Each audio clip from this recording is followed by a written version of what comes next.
Hi everybody, this is Pat Hogarty and welcome back to the video demonstrations on how to utilize WinForms. What you see in front of you is the screen that you would initially log in with an email address and a password. And what I'm doing right now is making an assumption that you have already gone through the process of at least logging in one time before. But if you hadn't, this is a good place to start off. So to log in, you're going to need to put in your email address. So I'm going to put in my email address, and you'll start to see I'm not a fast type. It's losrios.edu, and also I need to put in my password. And after I do this, I'll click the sign in button. And it'll take a minute while it's communicating and establishing a connection to the server down at the California Association of Realtors. You may very well get messages like this that will come up. They're just providing you some information. I'll just go ahead and click on continue to log in. And okay, now we are open, and this is the initial screen. And what I did is I deleted everything that I had so it would be as close to what you would see as possible. Across the top here, you'll see that this is California Association of Realtors. This is the WinForms online version of the application. There's also a desktop version. Down below you have transactions, so this allows you to move back and forth between the program. You have administration. There is a help manual, and if you're going to log off, that's where you log off. Down below here is a button to create a brand new transaction or template. And if you already have a transaction you've created on your desktop version of WinForms, you would click this button here to import that. Down below, as you get more transactions as time goes by or years go by, and it becomes difficult to find a transaction, this is where you would search for it, which also brings up another issue I want to mention to you, and that is when we get ready to name this transaction, you really want to think about how you're going to name your client files so that in the future you have some form of a standard convention to find them. So for example, you might use the person's last name would be a way that you could do it. So you just want to think about how you're going to set that up. So I'm going to go ahead and click on this button, which is going to actually open up. And you may or may not see, depending upon whether you've logged in or not before, you may have seen some warning messages or security messages. In this case, I didn't see them, but just so know that depending upon your web browser, what kind you have, and how you have your security set up, you may see a few more messages. So what I'm going to do is I'm going to go ahead and create a brand new transaction.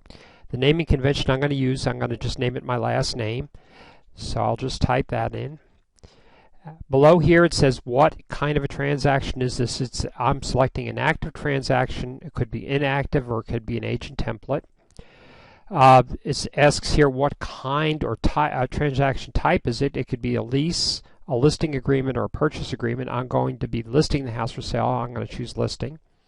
Here is the type of property. I could be commercial, industrial, multi-unit, residential, or vacant land. I'm going to choose residential. And I'm not going to be importing anything at this time and not using a template. One thing I do want to point out to you is you'll notice that there's an asterisk next to the things that you must have answers to or filled out in order to establish the transaction. Once you've done that, then basically you go scroll down here and you click on the Add button.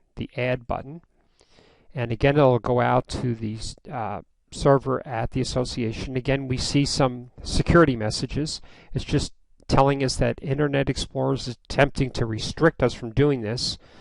And all it is it's a question to allow us to say yes or no. In this case, we're just going to say continue.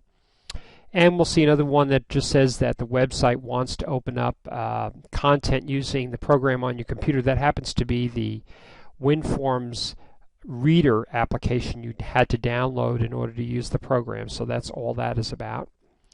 And once we do this, it'll go ahead and it'll eventually pop up. And what you're going to see in front of you now is a list of forms. That's why I want you to have that form application or those lists of forms that we're going to be utilizing during the course. So the first thing that I'm going to have to select is I need a cover sheet. This is where I'm going to be putting all the client's information. The next thing is really nice, they put it up on top, which is the residential listing agreement. Down below that, in alphabetical order, I need an agency disclosure statement. And I'm just going to scroll down here very slowly, so hopefully nothing happens. And this is again in alphabetical order the way I've chosen by the form number. And I'm going to go down to SA, which is seller advisory, so I'm going to select that one. I'm also going to have to select something called a transfer disclosure statement. And this is the statement that the seller fills out, and also you'll fill out a portion of it to say what is in the house, what kinds of equipment, appliances, so on and so forth are in the house, and what condition they are in, and if there's any problems. That's the form we're talking about. Then you have a form you can choose, which is an SDS, which is the smoke detector. As I mentioned before, you can select that form on its own, and there's also a water heater detector form that you can select, which is a W, down in this area right here, which is a WAHS. But what they did in 2007 is they combined the two of these forms with a smoke detector and a water heater statement. So I'm going to select this one, which should take care of both of them. I'm also going to, for our illustrative purposes, I'm going to select the form which is for lead-based paint, which is the FLD form, EFLD, right here.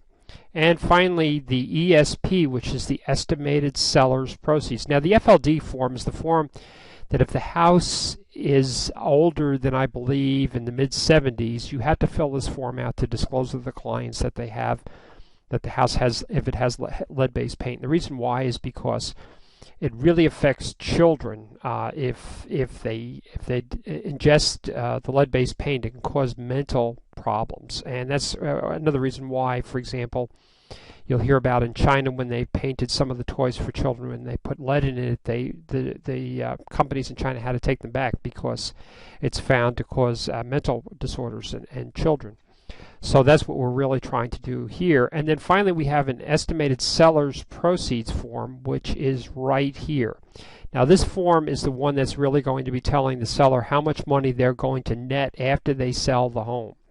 So in our particular case, for illustrative purposes only, those are the forms that we're going to use. In the real world, you probably would have a lot of other forms that you would be selecting. On top of that, there may be forms that your real estate broker would require you to fill out. But the point is, we're trying to show you how to use the software, not how to fill out, 10, 15, or 20 forms. Just how to use the software. So I'm going to go ahead and click OK. And you'll see that they're pulling the forms over from the server into your account. That's what's happening now. And they're actually put them all up here. And I'm going to go ahead and move this window up over here right now and kind of locate it so that you'll be able to see it. Just so you can see what's happening here is across the top we have a menu system. So this works pretty much the same way that the older or that computer applications work, with a file, edit, tools, menu, view, windows, and help. You also have, going across the top, you have these little icons which work the same as any other application, but we'll go into that in more detail in a minute. Up here you have a window that shows My Transaction with the forms that you've selected. So you can see all those forms that we selected right here. And then down below here we have forms that if we wanted to, we could pull in from that library of forms. And those right now are in alphabetical order, but we could also categorize those. So there's a lot of different ways to do that. Then over here to the right is the first form you're going to be filling out, which is the cover sheet, and we'll be coming back in a few minutes to talk about how to fill that out. So at this point, this should give you an idea on how you initially establish the application, or the forms that you need for a transaction. When we come back, I'll talk a little bit more about the interface, how it works, how you resize and move things around, and we'll be back to talk about that in a few minutes.